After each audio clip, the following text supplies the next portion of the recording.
That is very frustrating because since we're not in session, we need the governor and Dr. Box to act now. Tonight, lawmakers are taking action in response to a Call 6 investigation into nursing home deaths. Why they're urging the governor to change his tune. See me as Jabron, right? I get off this fire engine, see me as Jabron coming to help you, right? See Officer Joe Blow as Joe Blow. Like, it doesn't have to be a us versus them. A peace walk brings together first responders and community members. The question at hand, what's next? And how do we move forward as a city? Drag racing and speeding leads to a deadly crash. I'm Stephanie Wade. Why neighbors want police to step in. This is RTV6 News at 5, working for you.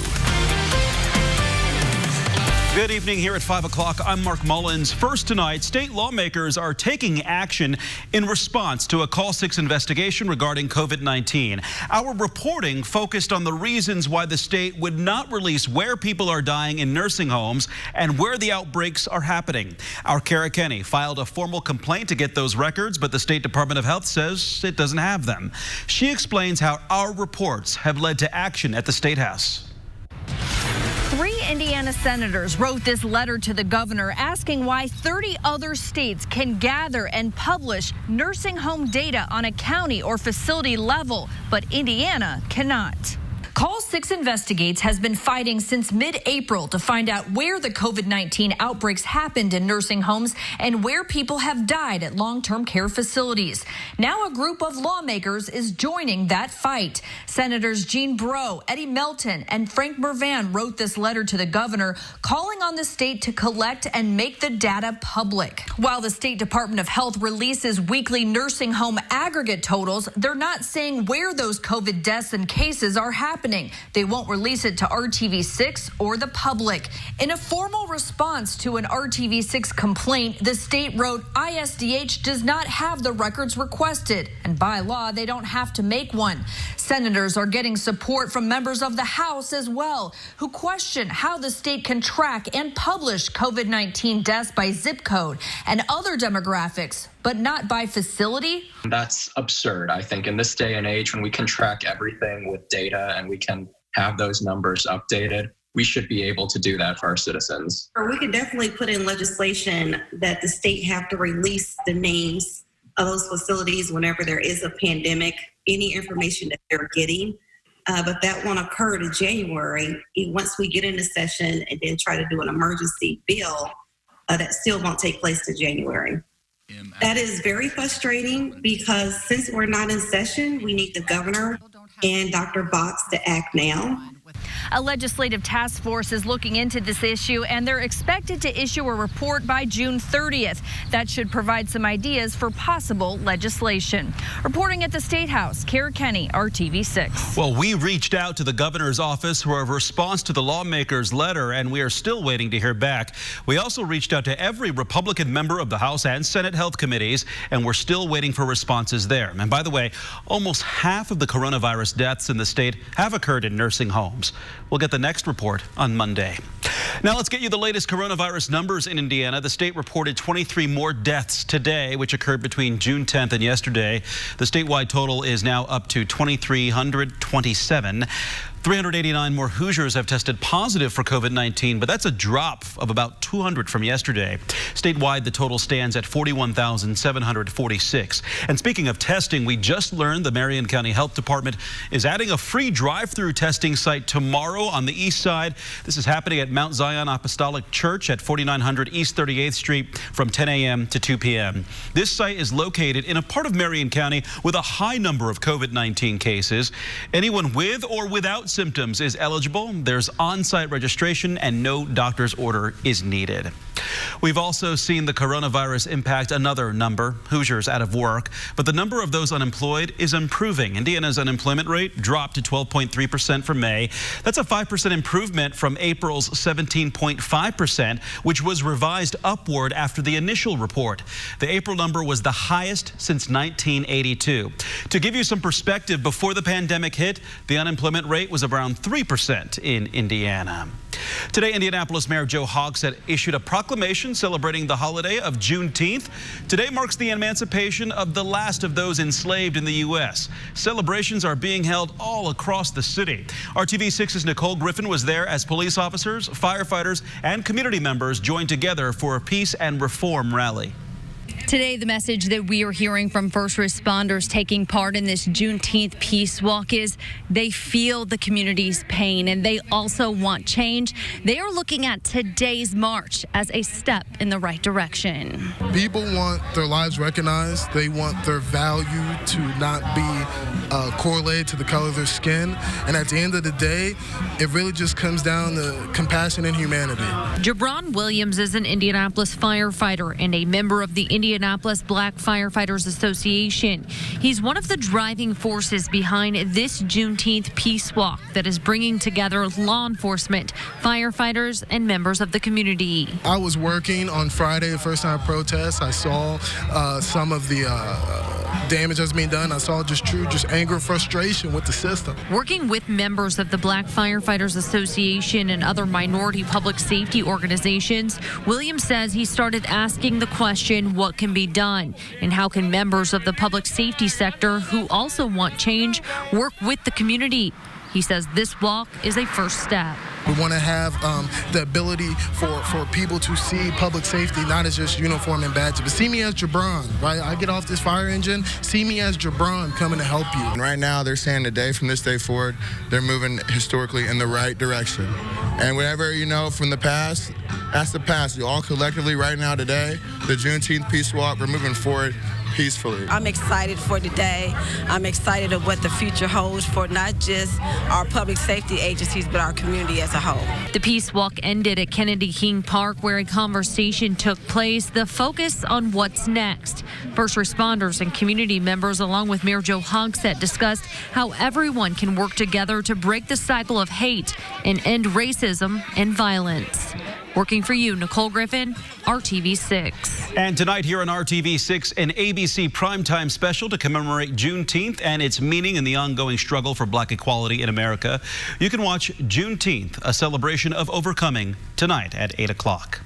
New at 5, it appears a nearly 11-year-old missing persons case in Howard County is solved tonight. The Howard County Sheriff's Department says evidence indicates the algae-covered vehicle pulled from a Kokomo retention pond on Wednesday contained the remains of Esther Westenbarger of Kokomo.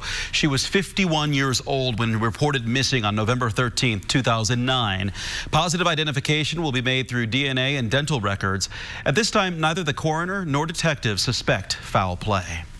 Neighbors in Indianapolis's Meridian-Kessler area want the police to step in after a deadly incident involving street racing killed a man. Those neighbors say speeding is a huge problem there. RTV6's Stephanie Wade is asking police what they can do. The regular speeding along 38th Street and in the Meridian-Kessler neighborhood, people tell me, is not only a noise and public safety issue, but now has become critically dangerous. Do you know that what you're doing is putting other lives at jeopardy? It's a sound Amy McMullen and her husband will never forget. Last month, a 35-year-old man was killed by a car allegedly street racing along 38th Street near Washington that lost control and smashed into his. Witnesses report seeing cars weaving in and out of traffic, seemingly racing. They're now urging folks who live nearby to call the Mayor's Action Center. Neighbors are calling for adding speeding cameras, more prominent signage of speed limits, and extra weekend and night patrols. The rules don't apply or what? Like, there are so many people going through red lights. There's so many people speeding. It's like traffic things are just ignored. Stephanie Wade, RTV6. IMPD tells RTV6 people can file complaints online at indy.gov. Sometimes police will add extra patrols based on the complaints they receive and have their officers who work that beat focus on specific areas.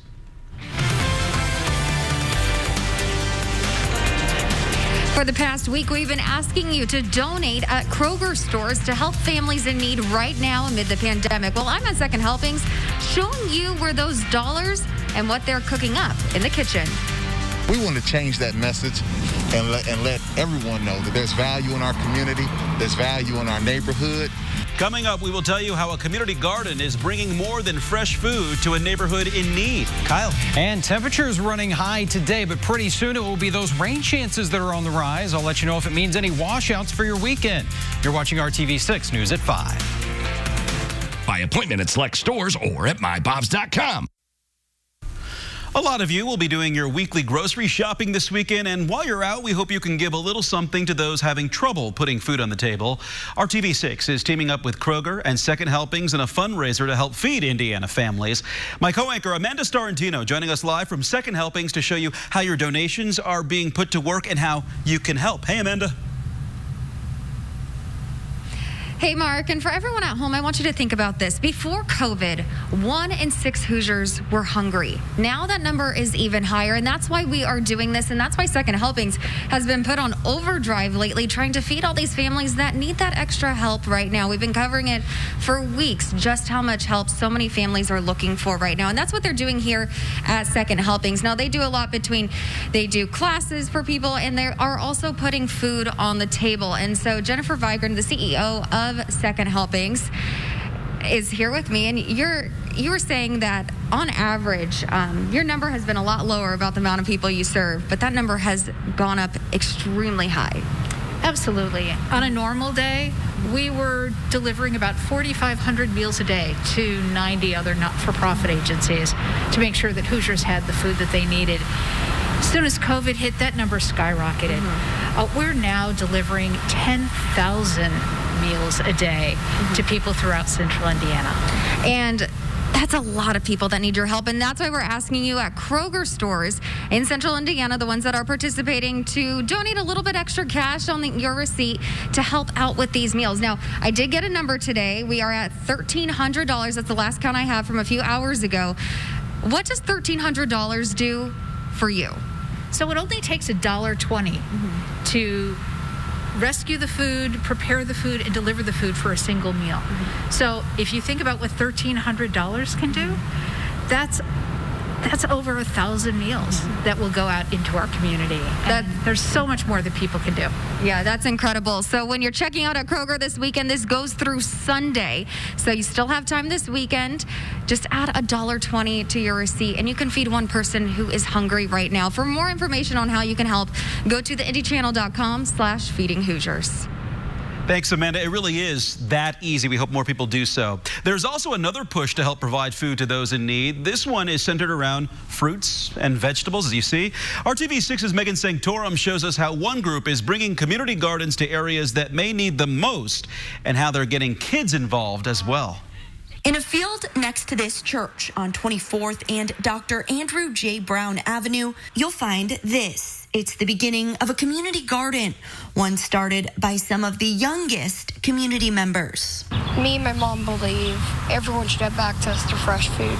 That's Leo, a 4th grader from Carmel. His mom tells us they garden at home and have grocery stores nearby.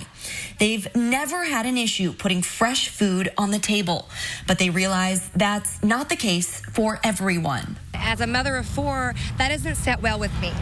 Doesn't sit well with me at all, and we want to be a part of the change. We want to take action. So they teamed up with Martindale Church, and they're teaching members of the youth group how to garden and grow their own food. This is one of the most impoverished economic zip codes. Pastor Katrie Dickens says he works with Second Helpings to provide meals for people in the neighborhood several times a week. But right now, it doesn't include a fresh fruit or vegetable. The meals are wonderful from Second Helpings. We just don't have vegetables. So we're hoping that this augments what we already do with the food distribution to give people vegetables for their diet. But he hopes the benefits go beyond fresh food. We want to provide a means of showing the people there's value here, as well as give our youth the opportunity to do something besides watch Netflix and play video games, to actually learn something that's going to benefit them for a lifetime and generations to come. And he says so far, it's working. They're coming just for that. No pizza party attached, no necessary hangout attached, just coming to kind of experience something new and different. Every child deserves to learn how to help the world and how to help themselves and how to help each other. And that's what we're here to do. Working for you, Megan Sanctorum, RTV6. Well, Second Helpings provides single-serving meals for Martindale Church. The CEO says those meals do include vegetables, but she thinks the opportunity to add fresh food on the side through a community garden is a great idea. Well, it is starting to be a steamy Father's Day weekend out there, Kyle, but I understand Dad might get rained on at some point this weekend. Yeah, I don't think we're talking about washouts here, Mark, but certainly an umbrella may not be a bad gift for Dad on Father's Day this weekend, but it is starting off very warm. I don't know if you're celebrating or just sweating it out, but we did make it to 90 degrees this afternoon in Indianapolis, the first time so far this year. We might tack on another one of those as we go into the day tomorrow. Right now, our temperature back up to 88 after cooling down with some of those clouds that had filtered in and even a couple of isolated showers. That wind out of the west. Still, the humidity, though, isn't too bad at just 37%. Our temperatures across central Indiana, we are still sitting at 90 degrees in Lafayette, Terre Haute, Sullivan, 91 in Muncie, while you're at 86 in the Columbus area. Storm Team 6 radar, again, we've had just a couple of these isolated showers, one that was on the southeast side of the city this afternoon. We've got one of those downpours southeast of Greensburg. It's drifting toward the southeast, and really we'll just see some steady rainfall out of this before it kind of rains itself out. Not a whole lot left here south of Frankfort and Lebanon, just a couple of sprinkles from those showers. Any showers will dissipate pretty quickly this evening. We'll have partly cloudy skies overnight and numbers that will only cool back into the upper half of the 60s, so it will be a mild start to our weekend, and it is going to feel like summer as the season officially arrives here on Saturday evening at 5:44. It's felt like summer here for a little bit off and on throughout the month of June, but officially tomorrow, that's when we'll get into the new season with temperatures again approaching the 90-degree mark. We'll have a good deal of cloud cover out there, but again, I think it's going to be pretty much a dry day, not unlike what we had today with just an isolated shower chance. 92 in Indy and Columbus, so it might be a couple degrees warmer than what we had this afternoon and a little more humidity in the air as well. This is a look at TrueCast throughout our Saturday. You don't see a whole lot happening there, but those rain chances do start to go up a little bit for our Father's Day and Sunday into the chance and even scattered category here as we go into the afternoon. Again, I don't think it's going to be an all-day rain, but we've got that chance for some showers as we go into our morning at 8 a.m. on Sunday, right around 70 degrees. May get a break in the activity here middle of the day before more showers and storms build in by 4 o'clock and a high temperature of 87. That 7-day planning forecast, we do get into a daily chance of showers and thunderstorms. Will be some scattered rain around Monday and Tuesday, and that does start to bring the temperatures back down a little more comfortable here as we get to Tuesday and Wednesday with highs around 80 degrees. It does start to warm up pretty quickly, though. We're in the mid-80s by Friday, Mark. All right, Kyle, thank you. A man whose name is familiar to racing fans around the world is in very serious condition tonight after a crash today in Italy. Alex Zanardi, a former race car driver and a Paralympic champion, is undergoing head trauma surgery after crashing his hand bike in Tuscany. He was competing in a national race for Paralympic athletes on hand bikes when police say he was involved in a crash with a heavy vehicle. The hospital said his condition is very serious due to severe head trauma. Zanardi had both legs amputated after a horrific crash during a 2001 kart race in Germany. He was a two-time kart champion. He's won 4 gold medals in the Paralympics. Next, here on RTV6, shining the light on a healthcare concern in the African-American community, how one teenager's story could help save lives. Visit the Hiring Hoosiers job board.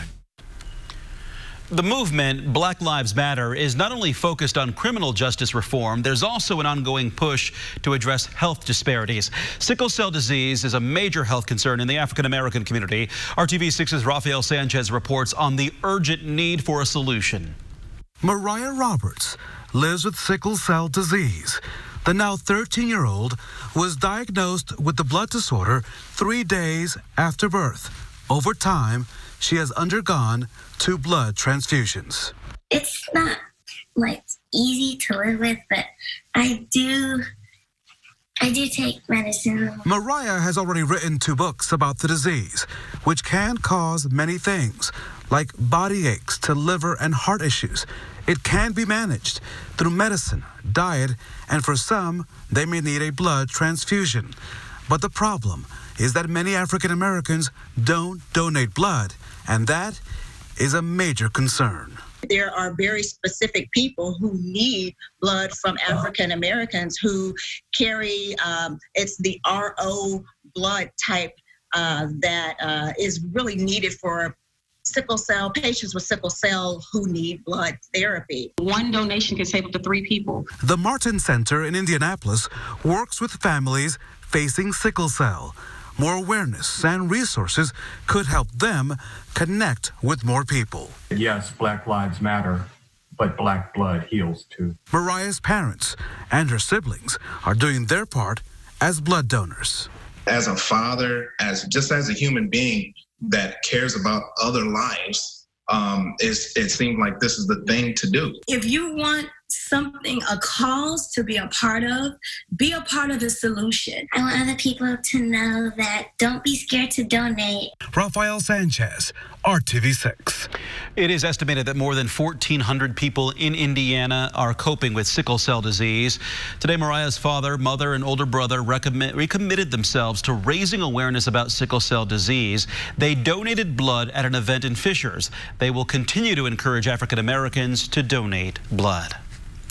Tonight on RTV6 News at 6, you work, you prepare, and you've got the perfect job in front of you, so you'd better look the part too. The local efforts to make sure every job candidate has the right tools to get the job they want. And just minutes away on RTV6 News at 5:30, open again, but you can't just pay a visit to the zoo anytime you want right now. The preparations you'll need to make ahead of time coming up.